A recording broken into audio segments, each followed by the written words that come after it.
એક ગામડાની એક છોકરી હતી સાહેબ, એને બહુ ફિલ્મ જોવાનો શોખ, કોઈ પણ ફિલ્મ ન છોડે,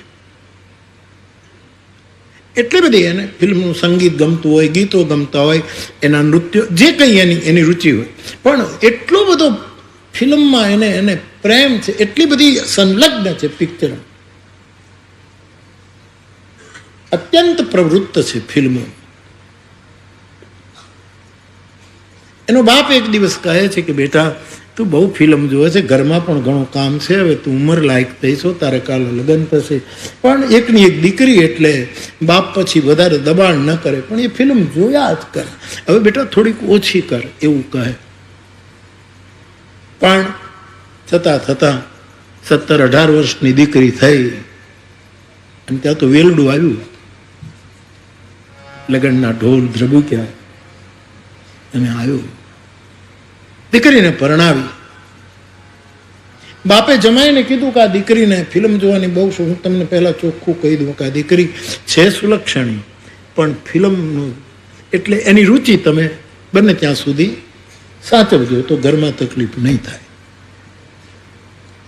હવે પરણીને ગઈ, સસરાએ જમાઈને આમ કીધું, એટલે જમાય બિચારો પણ સમજદાર, એટલે પેલી જ્યારે કહી ત્યારે એને ફિલ્મ જોવા લઈ ગઈ. 2 વર્ષ વીત્યા છે, દીકરી સગર્ભા થઈ અને દિવસે ન વધે એટલો રાતે વધે, ને રાતે ન વધે એટલો દિવસે વધે, એવો એક સુંદર બાળકનો જન્મ થયો. એ બાળકના ઉપર એટલો પ્રેમ વાત્સલ્ય માં છે, એક તો માતૃત્વ પ્રગટ્યું, બાળકની સાથે બોલે, વાતો કરે, અને એની સાથે તે રમમાણ કરે, એટલો બધો પ્રેમમાં એ ઓતપ્રોત થઈ ગઈ. એનો પતિ કહે છે શુક્રવાર છે, ફિલ્મ જોવા જવું છે, બોલે નહીં. એને પિક્ચર ઉપર અરુચિ નથી આવી, પણ બાળકમાં પ્રેમ જોડાયો એટલે પિક્ચરમાંથી વિરતિ આવી ગઈ. જ્યારે પ્રેમ કરશો ત્યારે વૈરાગ્ય મુઠ્ઠીમાં હશે. પ્રમાણ મોરારી બાપુ કહે, એ પણ તમે તો શ્રદ્ધાથી માની લો કે બાપુએ કીધું, બાકી મારે કોકની પાસેથી પ્રમાણ તો લેવું પડે. માનસમાં આ સૂત્ર લખ્યું છે.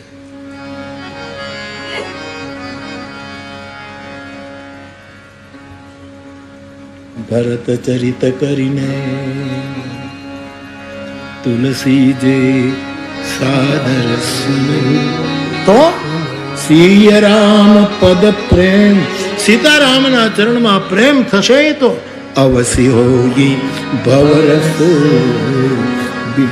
તુરંત પ્રેમનું ફળ છે વિરતિ, વૈરાગ આવીને ઉભો રહેશે.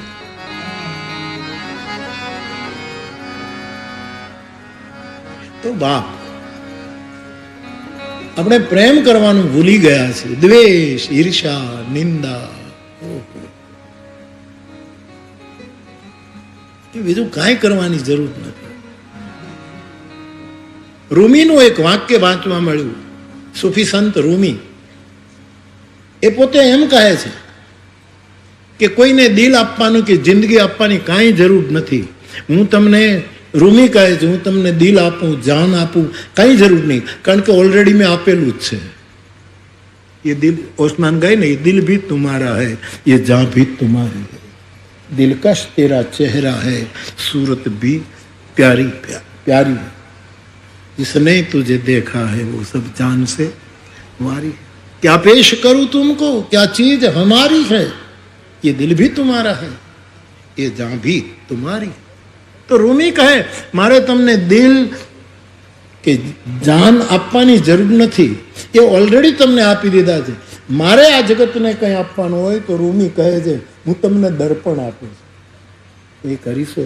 રૂમીનું વાક્ય, હું તમને દર્પણ આપું. સાધકે પૂછ્યું કે આ તમે દર્પણ આપો એમાં મારે શું? એમાં તું જોયા કર, તને તારું નૂર દેખાશે, તને તારો પરમાત્મા દેખાય. આ ક્યારે થાય? ત્યારે પ્રેમ પ્રગટ થશે ત્યારે.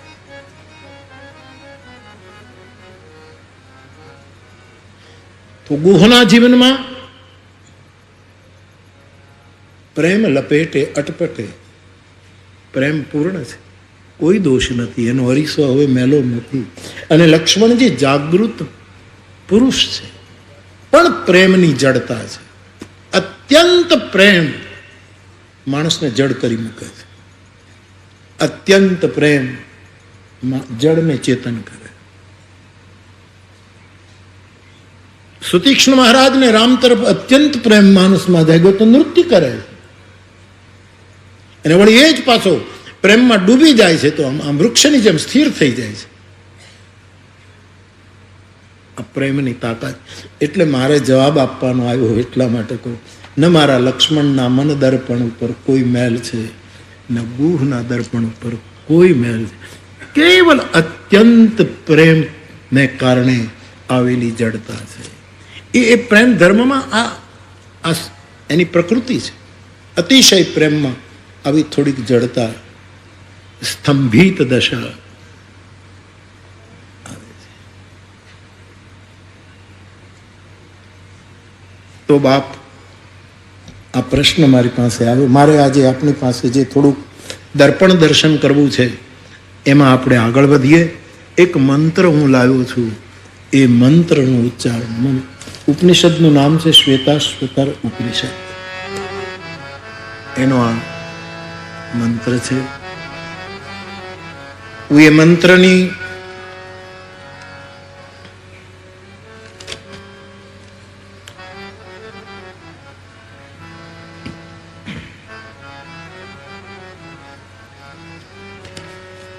એક એક શબ્દ બ્રહ્મ આપની પાસે મૂકું છું. કોશિશ કરજો આપ બધા જ બોલી શકશો. યથૈવ, પહેલો શબ્દ બ્રહ્મ છે યથૈવ. યથૈવ યથૈવ બિંબ બિંબ બિંબ બિંબ મૃદયોપી લિપ્તમ મૃદયોપી લિપ્તમ તેજોમયમ તેજોમયમ ભ્રાજતે ભાજતે તત્સુવાતમ તત્સુવાતમ તદ્વાત્મતત્વમ તદ્વાત્મતત્વમ પ્રસમીક્ષ દેહી એકઃ કૃતાર્થો ભવતે વિત્તશોકઃ. જેને બિંબ પકડાઈ ગયું છે, એક સોનાનો લગડી સોનાની પણ માટીમાં પડી ગઈ છે અને મલ આવૃત થઈ ગઈ છે. પણ કોઈ એને જળ લઈને ધોઈ નાખે તો એ મૂળ સોનું એના હાથમાં પ્રાપ્ત થાય. પછી એને કોઈ શોક રહેતો નથી, એ કૃતાર્થ થાય છે. મારી તમારી દશા એ છે કે આપણું મન રૂપી, મન બહુ કિંમતી છે, મન ઘરેણું છે, મન સોનું છે, પણ કોઈને કોઈ કારણસર માટીમાં લિપ્ત છે. એને ધોવા માટે બે જ ઉપાય છે, મને જે સમજાય. એક તો આપણા બુદ્ધ પુરુષની વાણી અને બીજા આપણા અસુડા. આ માટીથી મને તમને, અને પછી બિંબ પકડાય. આ દર્પણ દર્શનની વિધા ઉપનિષદે આ રીતે મૂકી છે. સાહેબ, 3 પ્રકારના અરીસા હોય.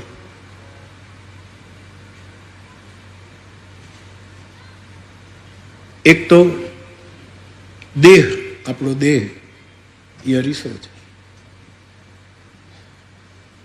બીજું વારંવાર ચર્ચા થઈ, દેહી એ બીજું અર્પણ દર્પણ છે. એક દેહ, બીજો દેહી અને ત્રીજો વિદેહી. 3 પ્રકારના દર્પણ. દેહ આદિ ભૌતિક, દેહી એટલે મન જે દેહમાં રહે છે. જેમ ગેહ એટલે ઘર, ગેહી એટલે એમાં રહેનારો. આ દેહ એટલે આ દર્પણ છે, પણ સ્થૂળ છે, લૌકિક છે. અને લૌકિક હોવાને કારણે આ શરીર રૂપી દર્પણ આપણને સાચું નથી દેખાડતું,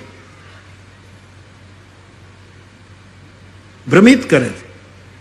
અને એ ભ્રમને આપણે સ્વીકારી લીધો છે. આપણે કાચમાં જોઈએ આપણો ચહેરો તો આપણી ડાબી આંખ જમણી દેખાય, જમણી આંખ ડાબી દેખાય. મારી કાળી શાલ હું કાચમાં જોઈને તૈયાર થાવ ત્યારે મારી કાળી શાલ મને ડાબા ખભા ઉપર લાગે. ભૌતિક અરીસો હંમેશા દગાખોર છે, ઉલટું બતાવે છે. અવળાનું અવળું, અવળાનું સવળું, એનો ભરોસો ન થાય. પણ તોરા મન દર્પણ કહેલાય, દેહી જો મનનું દર્પણ, એ બહુ જ મહત્વનું, એ આધિદૈવિક છે. દેહ એ ભૌતિક, આધિભૌતિક દર્પણ છે. મન આધિદૈવિક, કારણ કે ભગવાન કૃષ્ણએ મનને પોતાની વિભૂતિ કહી છે. આજે ગીતની ટુકડો વચ્ચે પણ લીધો, મન હી દેવતા મન હી ઈશ્વર.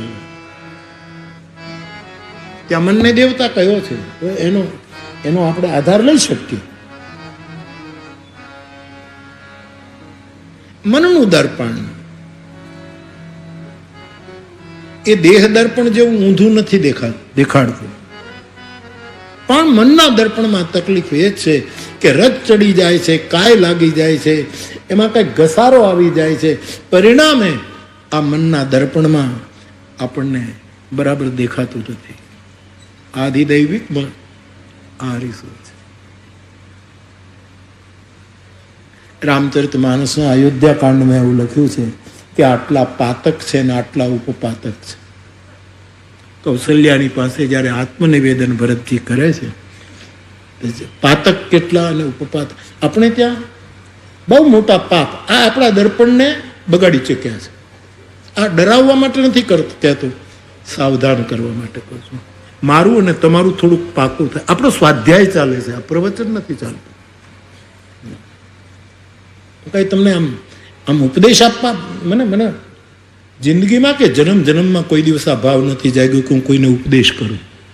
હું તમારી સાથે સ્વાધ્યાય કરું છું, હું તમારી સાથે વાર્તાલાપ કરું છું. તમારામાંથી મને કંઈક મળી જાય, કદાચ વ્યાસપીઠથી તમને કંઈક મળી જાય. આ વાટકી વ્યવહાર છે. ઉપદેશ શું આપવો? આ બધું કર્યા પછી માણસનું છેલ્લું લક્ષ્ય, બધા જ વેદ મંત્રોમાં છેલ્લું લક્ષ્ય શું? ઓમ શાંતિ શાંતિ. આ કાંઈ ન બોલવું તોય તમે શાંત બેઠા છો. આ 3 કલાક બોલવાની જરૂર જ શું છે? શું છે જરૂર? શાંત તો તમે ઓલરેડી છો, ભલે 2 કલાક પૂરતી, 3 કલાક પૂરતી, પણ શાંતિનો સ્વભાવ તમારામાં છે એટલે તમે આટલા શાંત આટલા દિવસથી જોઈ રહ્યો છો. એ કોઈ ચૂંચા કરતું નથી, તો પછી આ બધી કથા કરવાની શું જરૂર?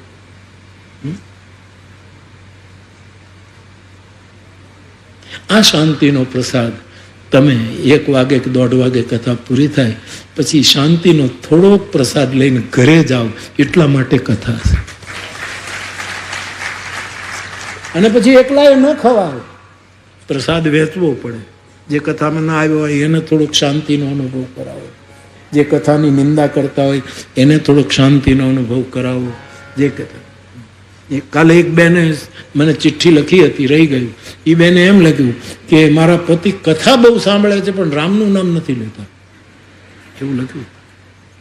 કથા એક તમારી છોડતા જ નથી. ધન્યવાદ. હું એ કથા સાંભળું પણ હું રામનું નામ પણ લઉં છું. મારા પતિ રામનું નામ લેતા નથી. હું એને કહું છું કથા આટલી સાંભળો અને રામનું નામ તમે કેમ નથી લેતા?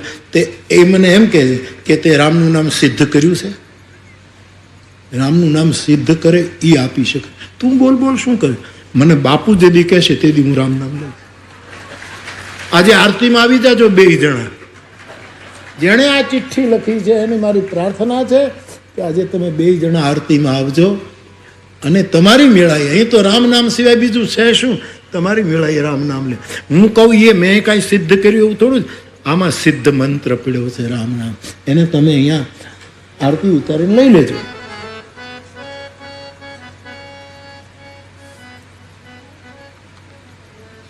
એક બીજો પ્રશ્ન છે હું કેટલાક વર્ષોથી રોજ બ્રહ્મ મુહૂર્તમાં સવારે ઉઠીને પૂજા આરાધના કરું છું.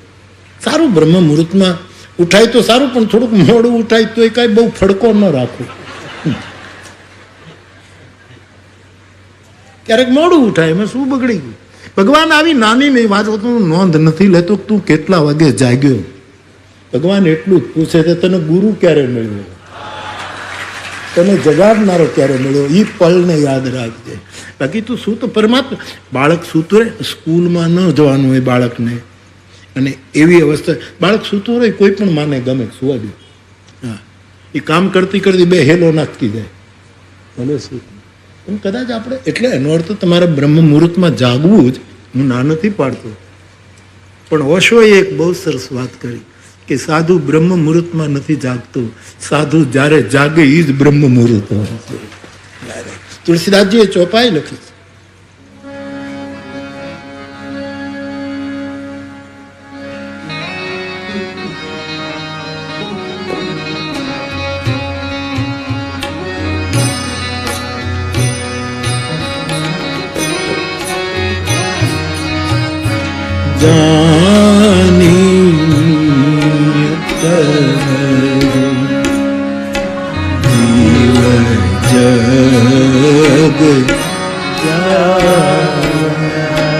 जब सब विषय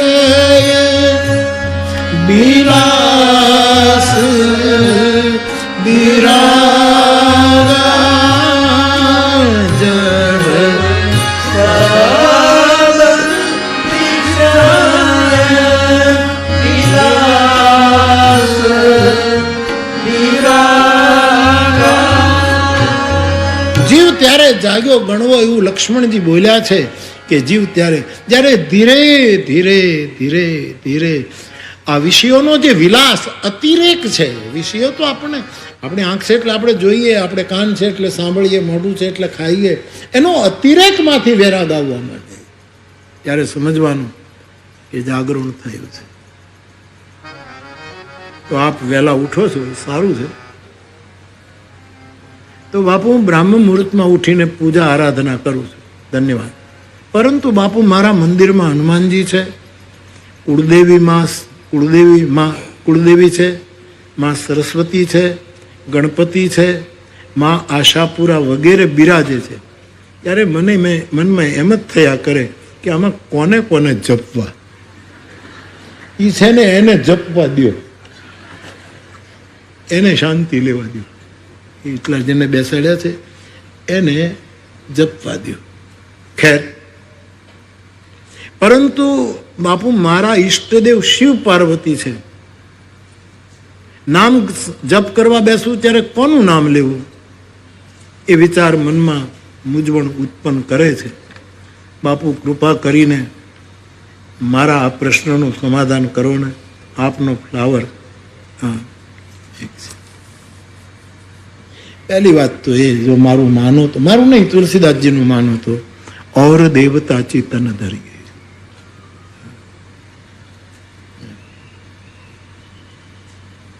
અને છતાંય તમારી શ્રદ્ધા આશાપુરામાં તો બહુ સારી વસ્તુ છે, ગણપતિમાં છે, પણ તમારી નિષ્ઠા શિવ પાર્વતીમાં છે. તો શિવ પાર્વતી માટે તો કેટલા મંત્રો છે સાહેબ. મારે કોઈ મંત્ર આપવાનું મારું કોઈ મિશન નથી, પણ તમારા મનમાં આટલા દેવોની પૂજા કરતા કરતા બ્રાહ્મ મુહૂર્તમાં જાગો છો, અને પછી જે સ્વાભાવિક મંત્ર ઉઠે એનો જપ કરો. અને કાંઈ નક્કી ન કરો તો પછી રામ નામ તો છે. કાલે મને સાંજે બધી ચિઠ્ઠીઓ મળી, એમાં એક ચિઠ્ઠી એવી હતી કે બાપુ તમે રામાયણ અને મહાભારતની વાત કરો છો, પણ એ કાંઈ અમે રોજ વાંચી શકતા નથી, એટલો સમય નથી, બહુ સમજાય નહીં, અને રામાયણ અને મહાભારત ક્યારે વાંચીએ?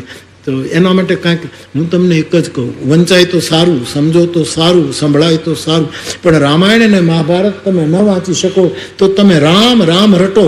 રા એટલે રામાયણ અને મ એટલે મહાભારત. 108 વાર રામ બોલો એટલે 108 વાર રામાયણ અને મહાભારતનો પાઠ. વ્યાસજી રાજી રાજી થઈ જશે. એટલા માટે તો અમે ગાતા રહીએ છીએ.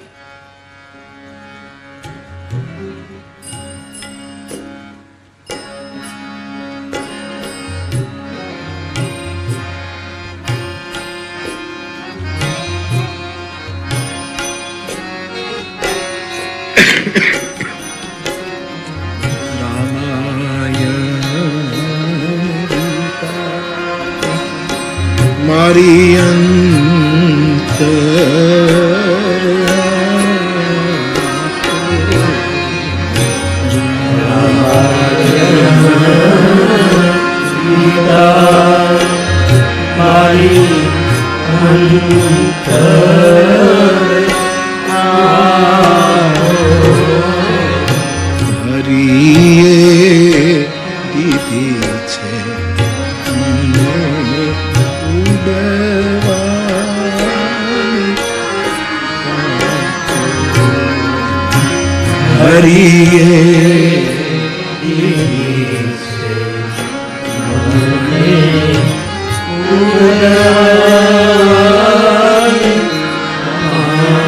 કાલે સાંજે આપણે મળ્યા 5 વાગે. ગઢવી સાહેબે શ્રી ગણેશ પધરાવ્યા બાળરાગમાં.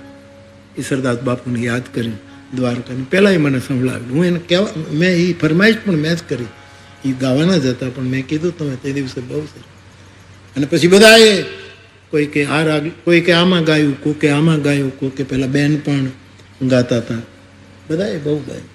ગઢવી સાહેબે ગણેશ સ્થાપના કરી હતી. પછી બધાએ ધીરે ધીરે હવે દિગુ બાપુના સંચાલનમાં બધાએ ગાયું. અને છેલ્લે અભયસિંહભાઈની સમૂહ ભૈરવે બધાએ ભૈરવે. તો સાહેબ, ગાવાથી દુઃખ ઓછા થશે. દુઃખ ઓછા થાય. બીજો કોઈ ફાયદો થાય કે નહીં, પણ ગાવ એટલે દુઃખ ઓછા થઈ જાય. ગાન મોટું ઔષધ છે. માણસ ગાતો, ગાવાનું ભૂલી ગયો, ખાવાનું શીખી ગયો. માણસ ગાય. કાલે એ ભૂલે મારે પહેલા કહેવું હતું, પણ કાલે બધાએ, અને આલભાઈના દીકરાએ પણ પાછો માળ ગાયો. પેલો ધોખો, શું બધા ધોખાનો શું ધોખો, એને માળ જ કર્યો ને. પછી એને માળ ગાયો. રાગ જ સારો છે.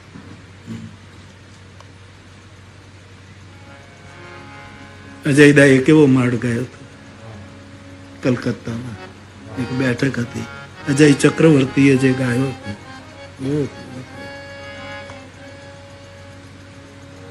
ગાવાનું એક ભગવત કૃપા છે. તો કાલે ઘણા પ્રયત્નો કરતા હતા, ગાવાનું શીખતા હતા. એને એમ થાય કે હું કંઈક ગાઉં, અને બધાને આપણે પ્રોત્સાહિત કરતા. એને હોશ હોય તો ગાતા હતા. પેલા એક ભાઈને ગુરુ તારો પાર ન પાયો. ગુરુનો પાર નથી ક્યાંય પમાતો, અને ગાયકનો પાર નથી પમાતો છે. પણ મારે કહેવાનું એ છે, ગાવ બાપ.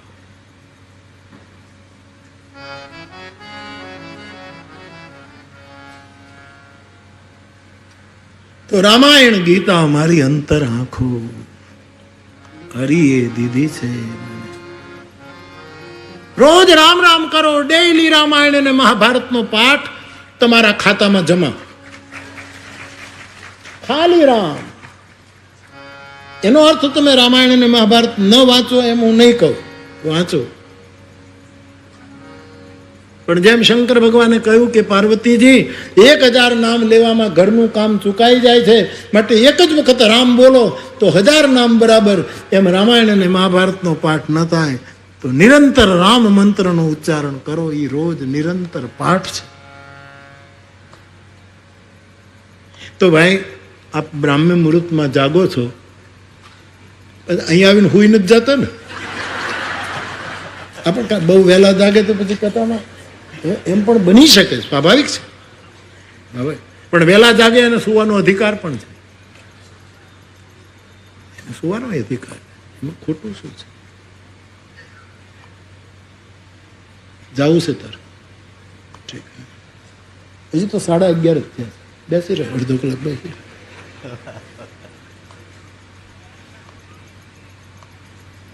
બાપ તો જે મારો તો થોડોક આનંદ કરાવું છે, પણ જે સહજ થાય, શિવ પાર્વતીનું નામ સહજ આવે તો એ લેજો. આશાપુરામાં માળી યાદ આવે, માતાનો મઢ યાદ આવે. આજે નવરાત્રિમાં લાખો લોકો ત્યાં દર્શન કરવા જઈ રહ્યા માતાના મઢ. રાસ ગરબા અને દેવીની ઉપાસનાના ઉત્સવો ચાલે છે જ્યાં જઈએ.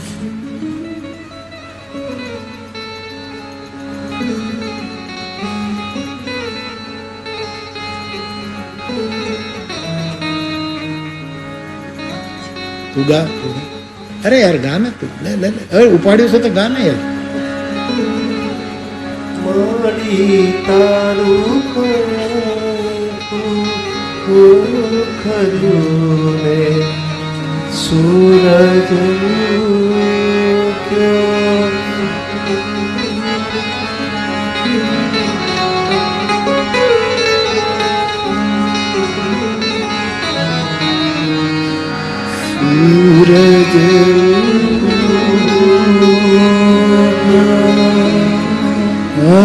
જગ માથે જાણે. અવિનાશ વ્યાસ શું દર્શન કર્યું આ માણસ. જગ માથે જાણે આજ પ્રભુતાએ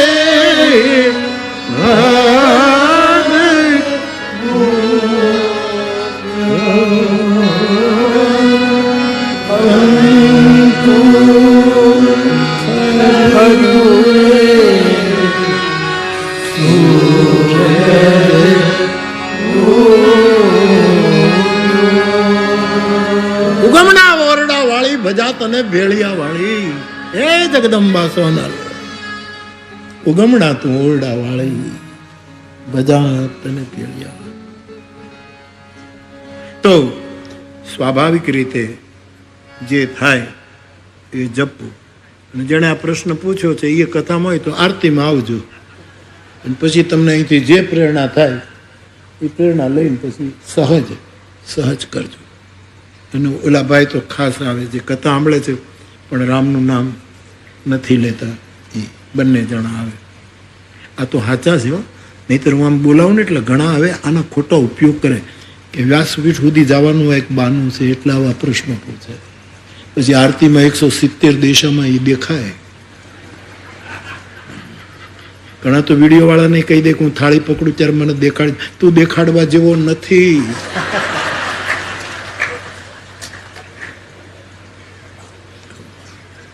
અમારો અનુભવ છે. અમારે ઘણા લોકો કથામાં આવે ને તો પછી આમ આ ઈશારો આ લોકોને કરે કે અમે જ્યાં બેઠા હોય ને ત્યાં કથા ચાલુ હોય તો જરાક વિડીયો ફેરવી દેજો. અને આ લોકો હોય તો બિચારા એને આનંદ આવે કે આપણે બાપુ બધાને કહે છે કે બધાને ખુશ કરો, એટલે આ લોકો એને ખુશ કરે. પછી કંઈક થોડુંક દક્ષિણાય મળતી હોય કદાચ, ખબર નથી, હોઈ શકે એવું પણ બને. પણ અહીંયા તો કોઈ કરે જ નહીં. પણ નહીંતર આમાં ઘણું થઈ શકે. આમ જરાક ફેરવી. હા, જે ક્રિકેટ ચાલતું હોય ત્યારે નહીં ઓલો કેમેરો ફરે સ્ટેડિયમમાં, એટલે ઘણાના ઉપર તું હાની મને બેસ બધા હાથ ઊંચા.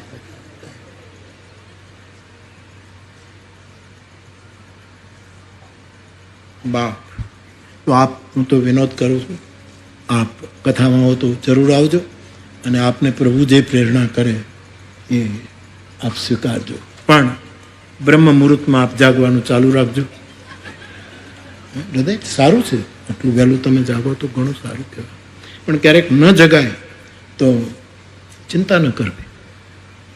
અને બીજું, હું બ્રહ્મ મુહૂર્તમાં જાગું છું અને મારા ઘરના બધા ઘોર્યા જ કરે છે, આવું મનમાં પેલું નહીં લાવવાનું. તમે બધા પાપી છો ને તમે બધા ઉતાર્યો છો એવું મનમાં નહીં લાવવાનું.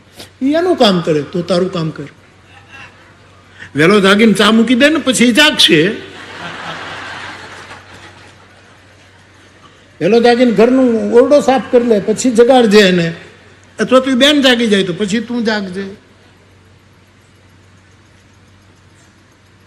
કથામાં છે ને યમ નિયમ પ્રાણાયામ પ્રત્યાહાર એકે વસ્તુ નથી લેતો. હા, હું જો અમે અમે યમ નિયમથી બેસીએ છીએ, અહીંથી હલતા નથી. અમારો સંયમ છે કે આ રીતે જ બેસવું, આટલા કલાક બેસવું, યમ નિયમ. અમે અવરોહ ગાવામાં થાય એટલે પ્રાણાયામ એની મેળાએ અમારા થઈ જાય, પ્રત્યાહાર અમુક વસ્તુ એની મેળાએ નીકળી જાય. આ બધું હું તમને કહેતો જ નથી કે તમે યમ ને તમને જેમ ફાવે એમ કથામાં બેસો શાંતિથી, ખુરશી ઉપર, સોફા ઉપર, નીચે પલાઠી વાળીને 4 કલાક બેસવામાં લાંબા ટૂંકા પગ કરો, હાથ લાંબા ટૂંકા કરો, ખાલી જીભ લાંબી ટૂંકી નહીં કરવાનું. કાલે હું અહીંયા બેઠો તો તું ક્યાં આવી ગયો, કાલે હું અહીંયા હતી ને તું કેમ આવી ગઈ. આવી જીભને લાંબી ટૂંકી ન કરતા કથામાં. બાકી તમે મોજથી રહો.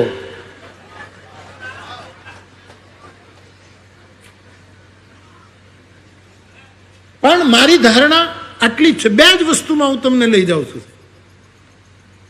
યમ નિયમ, આસન. એક આસને બેસવાનું કહેતો નથી, આસન પ્રાણાયામનું નથી કહેતો, પ્રત્યાહારનું નથી કહેતો, ધારણાનું પણ નથી કહેતો કે તમે કેટલું ધારણ કરો અથવા તો શું ધારણા લઈને આવ્યા છો. એની સાથે પણ મારા 2 જ ઉદ્દેશો છે તલગાજરડાના ગુરુદત્ત, કે હું તમને કથામાં મગ્ન કરું અને છેવટે તમારે લેવી ન પડે એવી સમાધિનો અનુભવ કરાવું. આ 2 જ મુદ્દાથી કથા ચાલે. ધ્યાન અને પછી સીધી સમાધિ. પતંજલિના 6 સૂત્રો એ સાધકો માટે આપણે આપી દઈએ, મગન થઈ જઈએ અને આપણને પોતાને અનુભવ, સમાધિ લીધા વગરની સમાધિનો આપણને અનુભવ. આ 2 મુદ્દા ઉપર કથા ચાલે. એટલે જે સહજ થાય તે કરજો. તો આપના એ પ્રશ્નો હતા. તો બાપ, આપણું મન જે દેહ આપણું દર્પણ છે, પણ એ ઉલટું સુલટું દેખાડે છે. ડાબું જમણું કરી નાખે, જમણું ડાબું કરી નાખે. સત્ય નિષ્પન્ન નથી થતું. પણ મન દર્પણ પંક્તિ મને વારંવાર સ્પર્શ કરે, એ બધું જ દેખાડી દે. ભલે બુરે સારે કર્મો કો, એ બધું જ બતાવી દે. ડાબું જમણું ન કરે, આ તારું ભલું ના તારું બુરું, આ બધું જ બતાવે.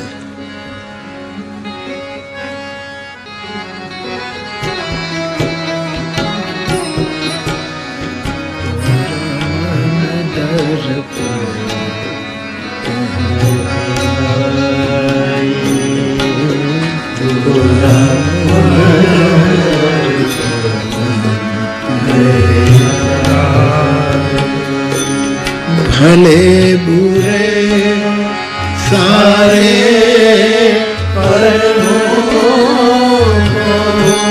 ભલે બુરે સારે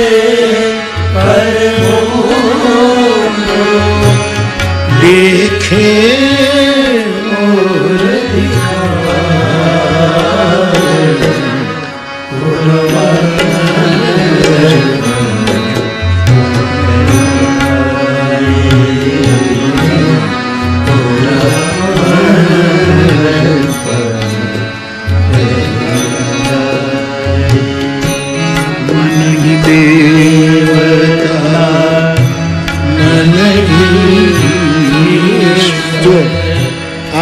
તો ફિલ્મનું ગીત છે, પણ બિલકુલ શાસ્ત્ર આધારિત. મન હિ દેવતા મનસો જાત ચંદ્રમા, ચંદ્રમા મનસો જાત, મનનો દેવતા ચંદ્રમા છે. જેમ ચંદ્ર વધઘટ થાય એમ આપણું મન વધઘટ થાય, વધઘટ થયા જ કરે. એને શુક્લ અને કૃષ્ણના બંને પક્ષો લાગુ પડે છે ચંદ્રમા, એટલે દેવતા છે. માનસમાં પણ લખ્યું છે, અહંકાર શિવ બુદ્ધિ અજ મન શશી. મન ચંદ્રમા છે અને ચિત્ત એ વિષ્ણુ છે. શંકર ભગવાન સમષ્ટિનો અહંકાર છે.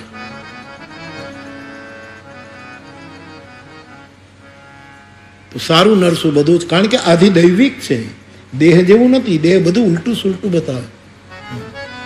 કઈ કથામાં મારે થયેલું, મેં ઘણી વખત કહ્યું છે, એ ઉતાવળમાં કંઈક, હું તો બહુ સમયસર આવનારો માણસ, વહેલો જ આવનારો માણસ, પણ ક્યારેક થોડુંક વળી મોડું થયું હોય, આપણે બ્રહ્મ મુહૂર્તમાં ન ઉઠ્યા હોઈએ.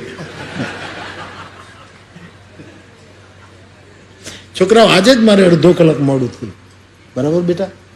મિત્રો 4:45 બહાર આવી ગયો, અંદર બેઠો, પણ તમને થોડુંક વધારે શ્રમ ન પડે એટલે હું આવી જાઉં. પણ આજે મારે થોડુંક મોડું થયું, બધા 5:30 થઈ ગયા હતા. પછી એ થઈ જાય, શરીર છે. આ દેહ હશે તો કથા ઉથાશે, દેહને તોડી ના રખાય સાહેબ. થઈ જાય ક્યારે. નિયમ ને આધીન આપણે નહીં થવાનું, નિયમને આપણે આધીન રાખવાનું. એ આપણને વશ કરે એમ નહીં, આપણે દેહ રાખતા ધર્મ. કવિ આપણે ત્યાં કહેવત છે, દેહ રાખતા ધર્મ. તો બાપ મન દેવતા છે, એટલે મનરૂપી દર્પણને હું આધિદૈવિક કહું છું.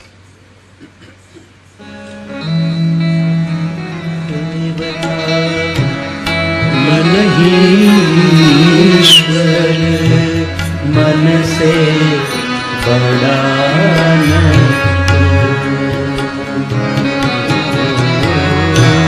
मन ही देवता मन ही ईश्वर मन से बड़ा न मन उजियारा जब जब फैले जग उजियारा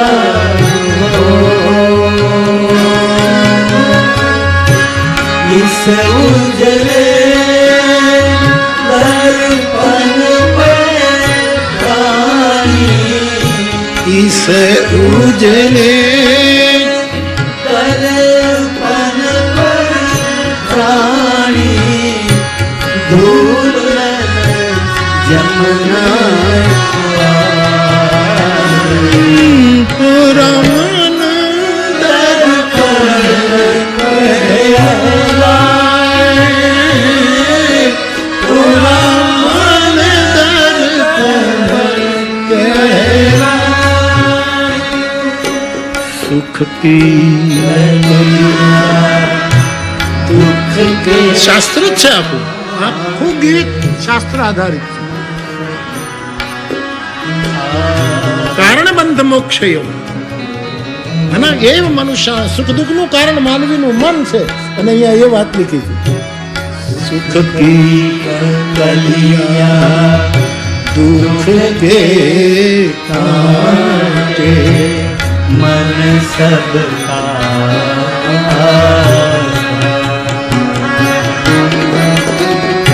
मन से कोई बात छिपे ना मन के नैन हजार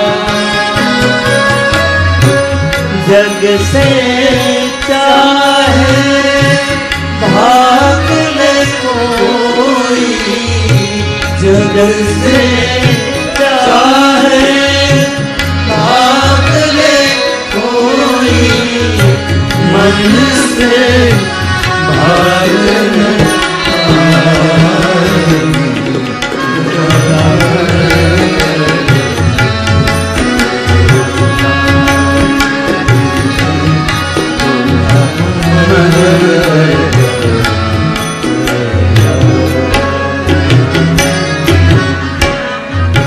જગ સે ચાહે ભાગ લે કોઈ, દુનિયા છોડીને નીકળી જવાય પણ મન છોડીને ક્યાં નીકળાય? પતિ પત્નીની તકરાર થઈ, રોજ તકરાર થાય. ઘણા એવા ભાગ્યવાન હોય છે, એવી કુંડળી મેળવીને આવ્યા હોય છે, 24 કલાક કુંડાળે જ પીડ્યા હોય ઘરમાં. પતિ કંટાળી ગયો, હવે ગામ બદલી નાખીએ. આ ગામ જ અમારે સૌરાષ્ટ્રમાં શું શબ્દ કે, આ ગામમાં બૂંદ છે, બૂંદ છે એમ કે, આ દુકાનમાં બૂંદ છે, આ ઘરમાં બૂંદ છે, એવું અમારે સૌરાષ્ટ્રમાં કહે છે. ગામ છોડી દે, રોજ તકરાર થાય, ગામ છોડી દે. પત્ની કહે સારું જોઈએ, પ્રયત્ન કરી. એટલે એ બેને જે માટીનો ચૂલો હતો, હવે તો એ ચૂલા ઉપર જ આપણે બધું કરવાનું છે ને, વડીલને કારણે.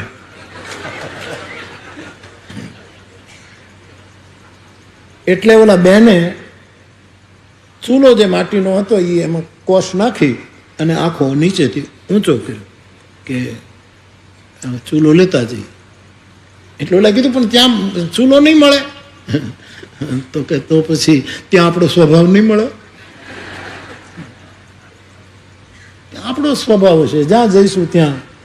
દુનિયાથી કોઈ ભાગી શકે પણ મનથી ક્યાં ભાગે. એક શેર છે મારી પાસે, 2-3 દિવસથી કોકે લખ્યું છે, અત્યારે મોકો છે, બરાબર ગોતી લો. હા, तुम्हारी तस्वीर खींची थी मैंने, तुम्हारी तस्वीर खींची थी मैंने. મને બહુ આનંદ. કચ્છમાં ઉંમરલાયક ડોશીમાં હોય ને એને ફોટો પાડતા આવડે. ગજબ છે યાર. કચ્છડો 12 માસ એક માળી. હું તો અહીંથી નીકળું છે કેવું તમારું આ કેવો મીઠડો પ્રદેશ છે. દૂધની તાળીઓ લઈને રસ્તામાં ઊભા હોય છે. હું આવું ત્યારે હવે કાંઈ હું કાચું દૂધ એમ કાંઈ પી ન શકું. પછી આંગળી બોલીને ચાખી લઉં. કાં તો કોઈક દાડમ બહુ છે, દાડમ લઈને આવે, કોક વળી ઘી લઈને આવે. આ બધું તમે લાવો છો બહુ, પણ મને વધારેમાં વધારે શું ગમે, ઘણા છાણા લઈને આવે છે મારા યજ્ઞ માટે. એ છાણા, એ સમીદ મને વધારેમાં વધારે ગમે. ઘણા છાણા લઈને આવે. ઘી એવું કેટલું કેટલું લઈને બધા ઉભા. કોઈક રોટલો જ લઈને આવે, પછી બટકુમાંથી લઈ લઉં. તો બહુ લાવે.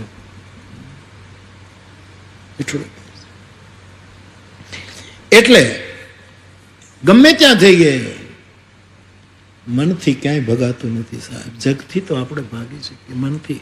તો અહીંયા આ શેર હું તમને, तुम्हारी तस्वीर खींची थी मैंने, तुम्हारी तस्वीर, તમારો ફોટો મેં પાડી લીધો હતો, खींची थी, तुम्हारी तस्वीर खींची थी मैंने, अब तुम्हारी तस्वीर खींचती है मुझे, अब तुम्हारी तस्वीर खींचती है. મેં તમારી તસવીર ખેંચી હતી, હવે એ તમારી તસવીર મારી પાછળ પડી છે, એ મને ખેંચ્યા જ કરે છે. મનથી ક્યાં બહાર જવાય છે સાહેબ. જ્યાં જઈએ ત્યાં તો મન એ આધિ દૈવિક દર્પણ છે. એ સારું નરસું બધું જ દેખાડી દે. સુખની કળીઓ દેખાડશે અને દુઃખના કાંટાઓ પણ દેખાડશે, કારણ કે આધિ દૈવિક છે. પરંતુ આધ્યાત્મિક દર્પણ આત્મા છે, જેને હું વિદેહી દર્પણ કહું છું. દેહ દર્પણ, દેહી દર્પણ એટલે મન, તન, મન, તન એ દેહ દર્પણ, મન એ દેહી દર્પણ, અને વિદેહી દર્પણ એટલે માણસની આત્મા, માણસનો આત્મા. એ બધા તો દ્વંદ્વથી મુક્ત છે સાહેબ, અલિપ્ત છે, અસંગ છે એ આત્મા. એટલે નરસિંહ મહેતા એમ કહે કે તમે દેહને ઓળખ્યો, તમે મનને જે કંઈ કર્યું, પણ જ્યાં લગી આત્મા તત્વ ચીન્યો નહીં ત્યાં લગી સાધના સર્વ જૂઠી. તો આત્મા એ વિદેહી દર્પણ છે, એ સાચું પ્રતિબિંબ. તો તન એ લૌકિક દર્પણ, મન એ થોડુંક એનાથી થોડુંક અલૌકિક દર્પણ, અને આત્મા એ પારલૌકિક દર્પણ છે. આખીરી દર્પણ, દર્પણના 3 પ્રકારો છે. તુલસીદાસજીએ દોહાવલીમાં એવું લખ્યું છે દર્પણની વાત. 2 જગ્યાએ તુલસીદાસજીએ દોહાવલીમાં દર્પણ અને મુકુરનું જિક્ર કર્યું છે. વિનય પત્રિકામાં 2-3 જગ્યાએ દર્પણ અને મુકુરનું જિક્ર કર્યું છે. એટલે તુલસીને ગાઈએ એટલે બધા સંદર્ભો આ ગ્રંથોને જોયા કરીએ એટલે એમાંથી આપણને પ્રાપ્ત થાય જુદી જુદી રીતે દર્પણ. મુકુર નિરખી મુખ રામ, ભ્રુ ગનત ગુણ હિદે દોષ, તુલસી સે શઠ સેવકની લખી જની પરહિર. ભગવાન પોતે તુલસીદાસજી કહે, રામ મુકુર નિરખી મુખ રામ ભ્રુ. અરીસામાં ભગવાન પોતાની આંખની ભ્રુ, આંખની ભ્રુ જોકે, અને એ સુંદરતાનું પ્રતીક છે આંખ. કૃષ્ણ ગીતાવલીમાં ભ્રુનું વર્ણન તુલસીદાસજીએ કર્યું છે, રામની ભ્રુનું વર્ણન. ગોપાલ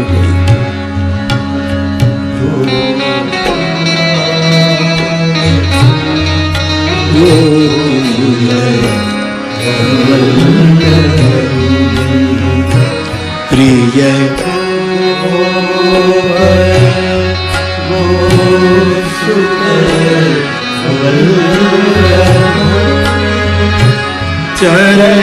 ચરણાર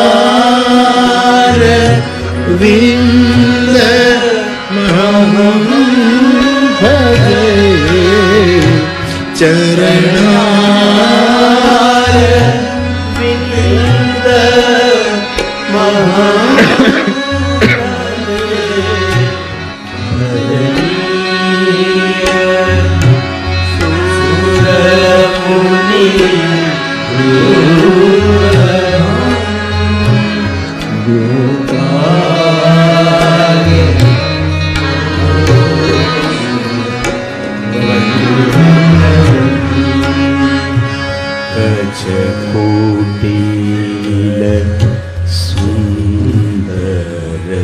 તિલક ભ્રૂ રાકા મયંક સમાનનમ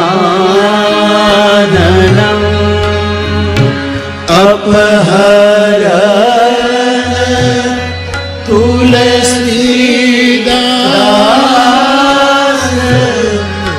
ત્રાસ બિહાર વૃંદા કાનનમ ગોપાલ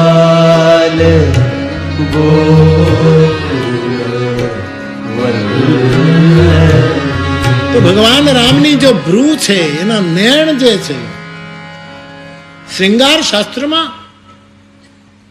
આંખના અમુક પ્રકારના મરોડને તમામ સંસ્કૃતથી લઈને લોક સાહિત્ય સુધી તરીય રંભ હરિ ચકય એમ કરીને જે લોક સાહિત્યમાં જે શૃંગારનું વર્ણન, એમાં ભ્રૂની વાત આવે આંખની.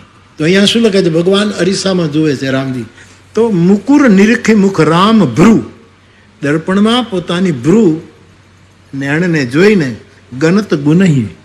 આ તો શ્રૃંગારનું એક ગુણવાન અંગ છે કે આમ માણસની જે ભ્રકુટી છે, આમ થોડીક જેમ રઘુવંશમાં વર્ણન આવે કે રાજાની જે ભ્રકુટી હતી આમથી આમ આમ કાન સુધી જતી હતી. કાલિદાસ વર્ણન કરે આમ ખાલી ખાલી લીટા હોય એને ભ્રૂ ન કહેવાય, એનો શેપ હોય. અને પછી ન હોય તો આપણે કરીએ છીએ, કારણ કે લોકો કરતા હોય ને કે આમ કરે મેકઅપ કરીને એને એવી રીતે શેપ આપતા હોય. પણ પરમાત્મા રામની જે ભ્રૂ છે એના સૌંદર્યનો ગુણ છે, પરંતુ દે દોષ.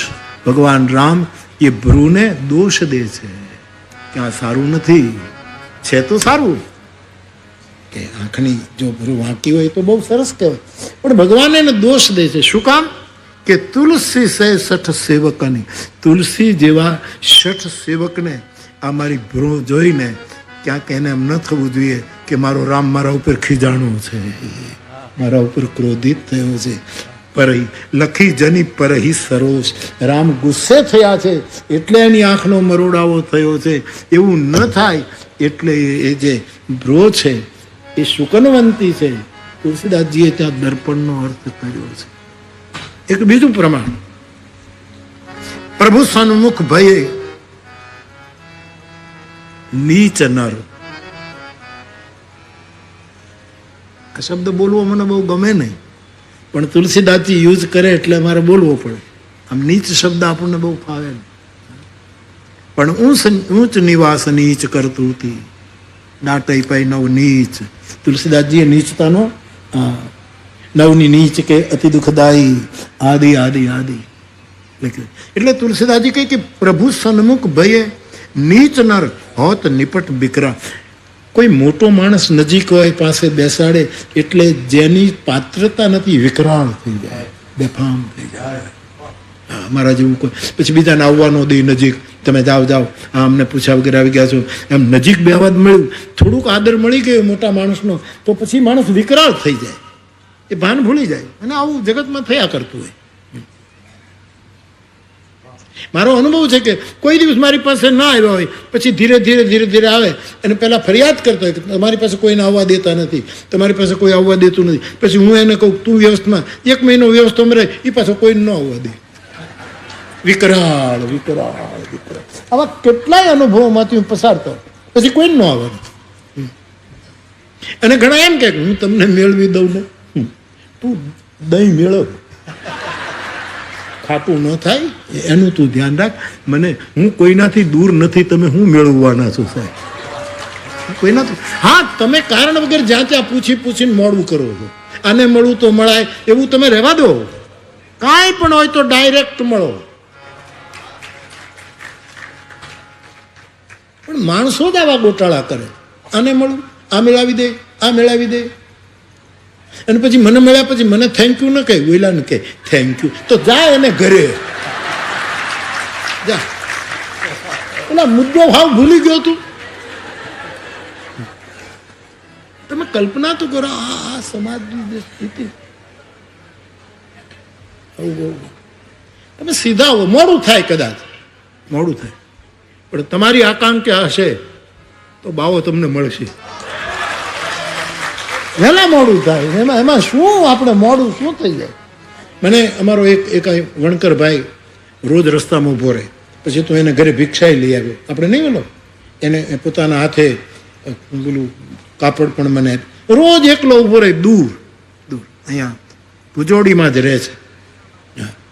એણે મને એક ચિઠ્ઠી લખી છે, આટલા વર્ષથી આવી રીતે ઊભો તમારી રાહ જોઉં છું. 40 વર્ષ થયા બાપુ, કોઈ દિવસ નજીક નથી આવ્યો ને અહીંયા ક્યાં આવું.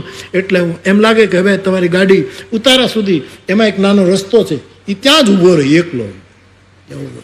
અને એણે મને લખ્યું, મારે કહેવું છે તમને સાહેબ, એણે એમ લખ્યું કે 40 વર્ષથી રાહ જોઉં છું, મળાયું નથી, પણ બાપુ મનમાં એક સંકલ્પ કરજો, આ જન્મમાં નહીં તો આવતે જન્મે મળજો. કલ્પના કરો. મેં એને ફોન કરાવ્યો કે તું ક્યાં રહે છો સાહેબ? અને મેં 2 દિવસ પહેલાં એને ઘરે જઈ આવ્યા અને એને ઘરે મેં રોટલો ખાધો. તમે વાયા બહુ આવો છો, થોડીક રાહ જુઓ ને યાર.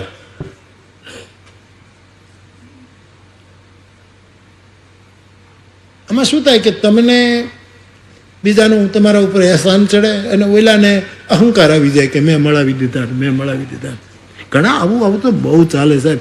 ઘણા મોટા નગરોમાં એમ કે બાપુને મળવું છે, કાઢ્યા કર, દાંત કાઢ્યા કર, જા. હું કુટિયામાંથી બહાર આવું તો ને નહીં. મારે કોઈ નજીક નથી, હું કોઈનાથી દૂર નથી સાહેબ.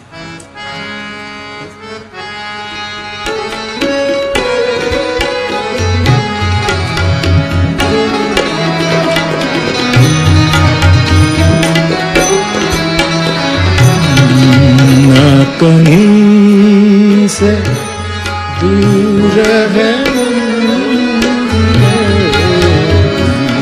कहीं से दूर है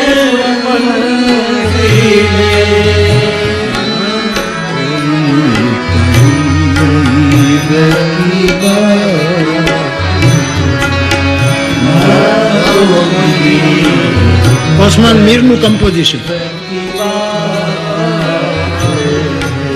ના કહી સે દૂર હૈ, ના કહી સે દૂર હૈ. ઉપનિષદ એમ કહે છે કે બ્રહ્મ આપણાથી દૂરથી પણ દૂર છે અને એનાથી નજીક બીજું કોઈ છે જ નહીં. આ ઉપનિષદનું સૂત્ર છે.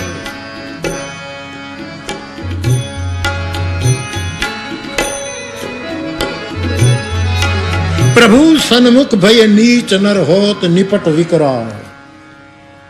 હું ને તમે બધા જ કોઈ મોટા માણસનું ઓલું મળે, એ આપણને બોલાવે ને એની સાથે આપણા ફોટા હોય ને આખો આલ્બમ આપણે બીજાને બતાવતો હોય, જુઓ આટલા ફોટા છે આમની સાથે, હા અમારી સાથે જમે છે ને અમારી સાથે બોલે છે ને, તમારે કાંઈ કામ હોય તો કહેજો. બધું બીજાના કામ કરાવવા તારા અધૂર્યા રહી જશે. પણ જેની પાત્રતા નથી એ વિકરાળ બની જાય છે. હવે એના દ્રષ્ટાંતો દર્પણને લઈને આપ્યું. શું દ્રષ્ટાંત આપ્યું? પ્રભુ સન્મુખ ભય નીચ નર હોત નિપટ વિકરાલ, રવિ રૂખ લખી દર્પણ ફટીક, ઉગી લે તો જ્વાલા જાલ. સૂર્યની નિકટતા મળે ને તો હરીસ્વામ ભડકા કાઢે અને ફટીક મણીમાં આગ નીકળવા લાગે, કારણ કે મોટાનો સંગ મળ્યો એટલે જ્વાળ થાય. જેમ દર્પણ વધારે ને વધારે ગરમ થવા માંડે કારણ કે મોટાનો સંગ મળી ગયો. એમાં નીચ પોતાની સ્થિતિને સંભાળી શકતો આવા દર્પણ. વિનય પત્રિકામાં 3-4 વખત દર્શન કરતો હતો વિનય. એમાં પણ તુલસીદાસજીએ મુકુરને દર્પણને બહુ યાદ કર્યું છે. તો બાપ સ્મૃતિકાર મનુ ભગવાન કહે છે કે આપણું એક નાનકડું એવું ઘર હોય ને, એમાં કોક બુદ્ધિ છે, કોક મન છે, કોક ચિત્ત છે, કોક અહંકાર છે. તમે એક ઘર બાંધો, એમાં ચારે અંતઃકરણ ચતુષ્ટય નિવાસ કરવો. પણ આપણે નિર્ણય નથી કરી શકતા કે આપણા ઘરમાં મન કોણ છે, આપણા ઘરમાં બુદ્ધિ કોણ છે, આપણા ઘરમાં ચિત્ત કોણ છે. આ શરીરમાં તો મન બુદ્ધિ ચિત્ત અહંકાર આપણે કહીએ કે સંકલ્પ વિકલ્પ કરે એ મન, નિર્ણય કરે અવ્યભિચાર વૃત્તિને લઈ નિર્ણય કરે એ બુદ્ધિ, નિરંતર કોઈનું ચિંતન કર્યા કરે એ ચિત્ત, અને ક્યારેક ક્યારેક આપણને એમ થાય કે આ બધું હું કરું છું એનો અહંકાર. આ આપણા અંદરના, પણ આપણા ઘરમાં આ દેહમાં નહીં, આપણે જ્યાં રહેતા હોય, દરેક સોસાયટીમાં રહેતા હો, ફ્લેટમાં રહેતા હો, જ્યાં તમે ખેતરમાં રહેતા હો, ઝૂંપડા, એમાં 4 વસ્તુ. એમાં મન એ પુરુષ છે, મન પુરુષ છે. હવે તો દેશકાળ એવો છે કે ભાઈ પણ કામ કરે, બહેન પણ કામ કરે, બધા જ કામ કરતા હોય, સ્વાભાવિક દેશકાળ. નહીંતર એક સમય એવો હતો કે પુરુષ જ કામ કરવા જાય, બેન દીકરીઓ તો ઘર સંભાળતી હતી. આ એક દેશકાળ પ્રમાણે આપણે જીવવું જોઈએ. આજે કચ્છની કેટલી દીકરીઓ કેવા ક્ષેત્રમાં આગળ નીકળી છે. કાલે પેલી દેવાંશી બેન ચારણની દીકરી જે 1-2-3 બંધ ગાઈ ગઈ, હા, કેટલી દીકરી, એક બીજા બેને કંઈક ગાયું, એક નાની એવી દીકરી એ પણ કંઈક થોડુંક ગાઈ ગઈ.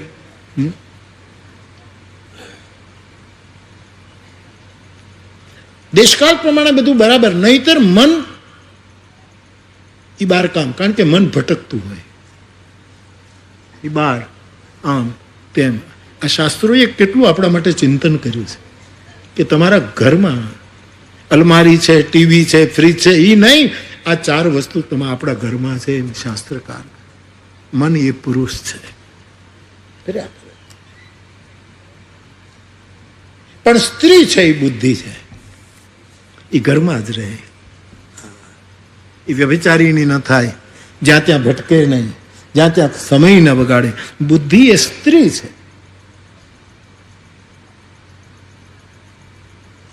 અને બુઝુર્ગોની સેવા કરવામાં અને બાળકોનું પોષણ કરવામાં જે સ્ત્રી પોતાનું ચિત્ત લગાડી દે, એમાં ઓતપ્રોત થઈ જાય કે બાળકોમાં, અને એ જે જ્યાં કોઈ બુઢા બેઠા હરિનું નામ લેતો હોય, બેરખું ફેરવતો હોય, બાળક બેઠું સૂતું નિર્દોષ ભાવથી સૂઈ ગયું હોય, એને શાસ્ત્રકારો ચિત્ત કહે છે. એ તમારા ઘરની ચિત્ત તત્વ છે. અને ક્યારેક એમાં હું ચિંતન કરું છું, હું બહાર ફરીને કમાઈને લાવું, ઘરમાં બધા ખાય છે, મારી બુદ્ધિ વ્યભિચારીની નથી, એનો અહંકાર, ત્રણેયનો અહંકાર પણ પેદા થાય છે. એ પણ આપણા ઘરમાં હોય છે. પરંતુ બુદ્ધિ જો બરાબર હશે તો મન ભલે ભટક્યા કરે, ચિત્ત ભલે ચિંતનમાં જાય, અહંકાર ભલે આપણને તકલીફ આપે. કાગ અહંકાર હાલ્યો ભરીને ઉચાળો. કાલે કાગ બાપુનું ભજન ગવાય, આખો અહંકાર ઉચાળો ભરીને નીકળી ગયો હિમાલય. સાહેબ, એવી કઈ સ્ત્રી, એવી કઈ બુદ્ધિ તત્વ આપણા ઘરમાં આ બધાને સાચવી લઈ અને ઘરના નાના મોટા બધાના મનના દર્પણને મેલો ન થવા દે, એનું વર્ણન માતૃશક્તિનો આ દિવસો ચાલે છે. એટલે એવી માતૃશક્તિની વંદના મારે શાસ્ત્ર દ્વારા કહ્યું કે આવી માતાઓ જે ઘરમાં હોય એ આખા ઘરના દર્પણને મેલું ન થવા દે. એના થોડાક લક્ષણો આપણે ત્યાં શાસ્ત્રમાં આવ્યા છે. આપણે કહો,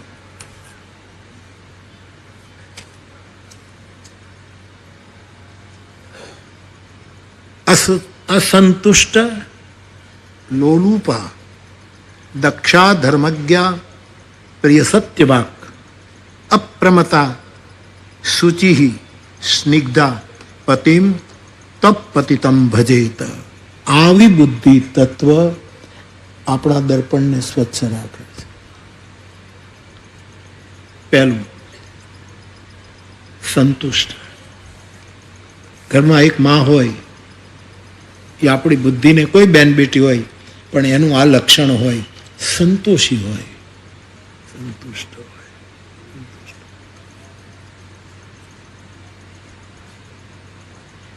બે પળી, જૂના જમાનાની વાત, બે પળી કોકને ઘરે દૂધાણામાં આપણે દનૈયું બાંધ્યું હોય છે, બે પળી દૂધ અને એમાંથી માં હોય આખા ઘરને જમાડે અને છેલ્લે એક ટીપું વધે એને શુકનનું પી. એ સંતુષ્ટ એનો જે ભાવ છે. જેટલા દૂધ પી ગયા એને ઓડકાર ન પણ આવે, પણ પીવડાવવા વાળાને ઓડકાર આવે. આ સંતુષ્ટ ભાવ એ ઘરનું બુદ્ધિ તત્વ છે. એ આપણા મનના દર્પણને બગડવા નથી દેતી. એવી માતૃશક્તિ, એવી બુદ્ધિ શક્તિ.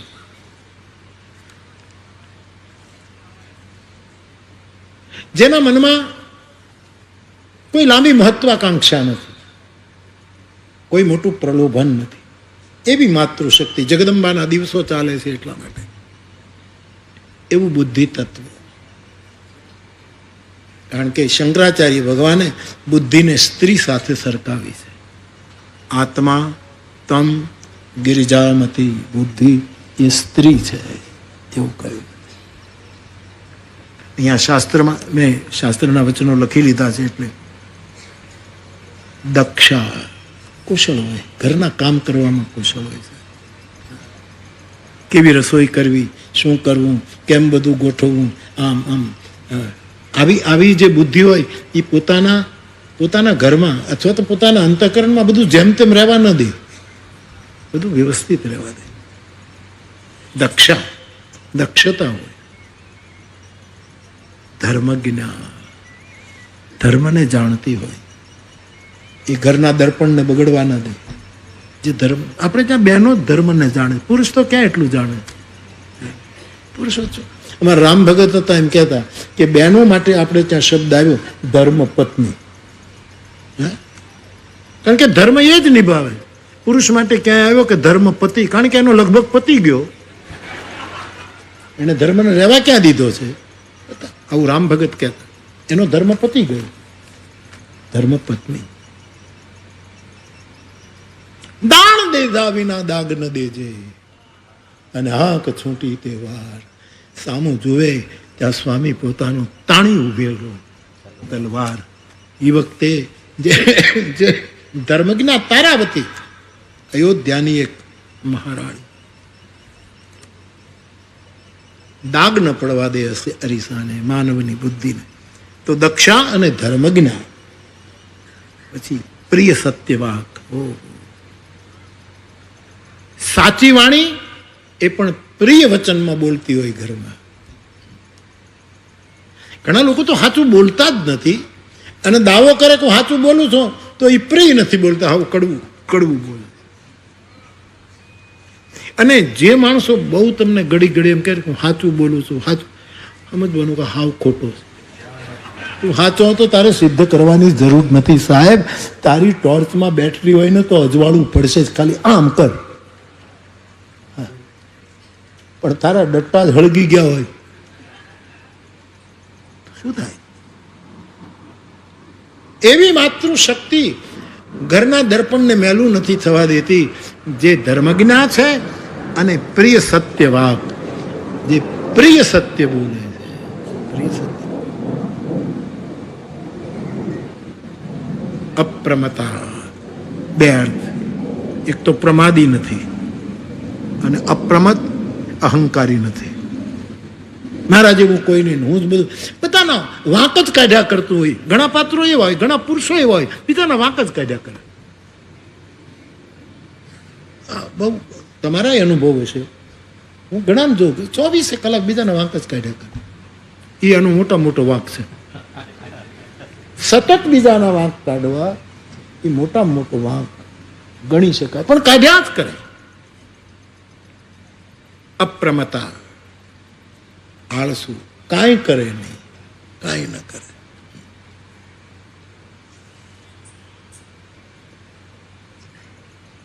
શુચિ, પવિત્રતા, સ્વચ્છતા, પવિત્રતા, તનની સ્વચ્છતા, મનની પવિત્રતા, શુચિતા. એ દર્પણને દાગ નથી પડવા દેતા. સ્નિગ્ધા, કોમળ, માસૂમ, સંવેદનશીલ, રુજુ. એ ઘરના અરીસાને બગડવા નથી દેતા.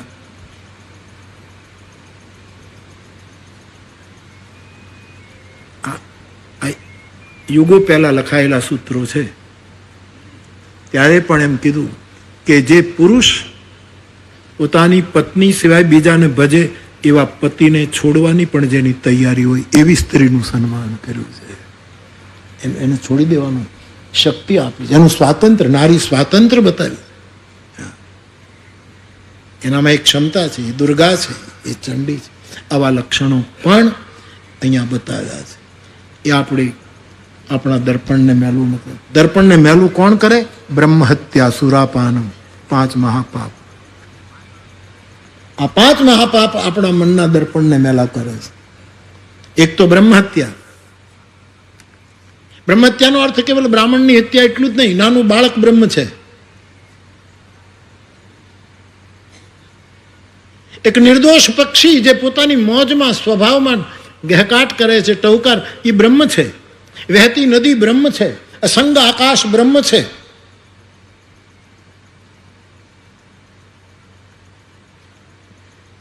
આવા બ્રહ્મનું અપમાન કરે, આવા બ્રહ્મ તત્વનું હિંસા કરે, એમાં 5 મહાપાપ બતાવે. એ આપણા દર્પણને બગાડે.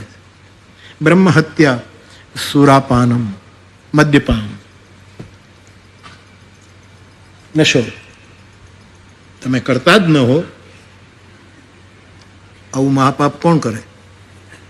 પણ જો કોઈ આવું કરતું હોય, સુરાપાન, નશો કરતો હોય, તો એ બહુ મોટું પાપ બતાવ્યું શાસ્ત્રો. એ આપણા મનના દર્પણને બગાડી દે. વાત આવી છે એટલે કચડાને વિનંતી કરું, જે તે પીતા હો ને તો બંધ કરજો. પીવા જેવું ઘણું છે સાહેબ. તવ કથા અમૃતમ તપ્ત જીવનમ. હરિનામ પીવું, હરિકથા. ધીરે ધીરે ઓછું કરજો. સુરાપાન મહાપાપ બતાવ્યું છે. બ્રહ્મ હત્યા, સુરાપાનમ, સ્તેયમ, ચોરી કરવી. કોઈનું પશુ, કોઈનું સોનું અને કોઈના કપડા, 3 વસ્તુ ચોરવી એ મોટું પાપ. કોઈનું પશુ ચોરીને નીકળી જવું, કોઈનું ઘોડું ચોરીને નીકળી જવું, કોઈનું ભેંસ ખેંચી જવી, એને મહાપાપ. કોઈનું વસ્ત્ર ચોરી લેવું અને સ્વર્ણ, સોનાની ચોરી, એમાં સ્તેયમ, ચોથું પાપ છે. કોકનું લીધું હોય દેવું નહીં. ઋણ પૂરું ન કરવું, કરજો ચૂકવવો નહીં, એને ચોથું પાપ કીધું. હાથ ઊંચા કરી લેવા. આપણા શાહબુદ્દીન ભાઈ રાઠોડ નથી કહેતા કે એક ભાઈ મારી પાસે આવ્યું કે મારે શું કરવું છે? સેવા કરવી છે. હવે શાહબુદ્દીન ભાઈ રસ્તો બતાવો, મારે સમાજની સેવા કરી, કાંઈક બતાવો. તો કે જેના લીધા હોય એના દઈ દે ને તો સેવા જ છે. કરજો ચૂકવી દે એટલે મોટા મોટી સેવા છે.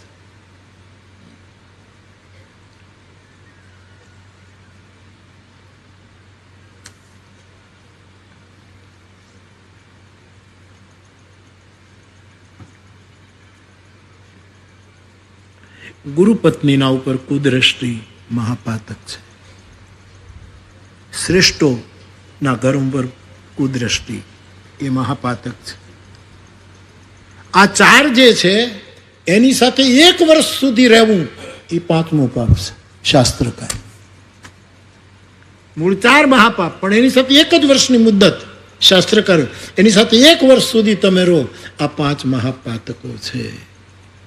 અને પછી કેટલા મોટા ઉપપાતકો પણ આપણે ત્યાં ગણાવ્યા છે, જે મારા ને તમારા મનના દર્પણને મેલા કરે છે. એવું વર્ણન તુલસીદાસજીએ માનસમાં કર્યું છે. કેટલી જગ્યાએ દર્પણના સંદર્ભો પ્રાપ્ત થતા રહે. હું આમ પ્રસંગ ઉઠાવું ને ત્યારે મને ખબર ન હોય કે આમાં 9 દિવસ કેમ નીકળશે. પણ સાહેબ, મારો વીરડો કોકનો ઉદાર હાથ ઉલે છે સાહેબ, અને પછી હરવાણી બરાબર ધ્યાન રાખવું. પેલો દેવરાના આણલદેની કથા છે ને, મેઘાણી બાપાએ લખી કે આણલદેને વળાવી અને પછી જાનડીઓ બધી આમ વ્યંગ કરે,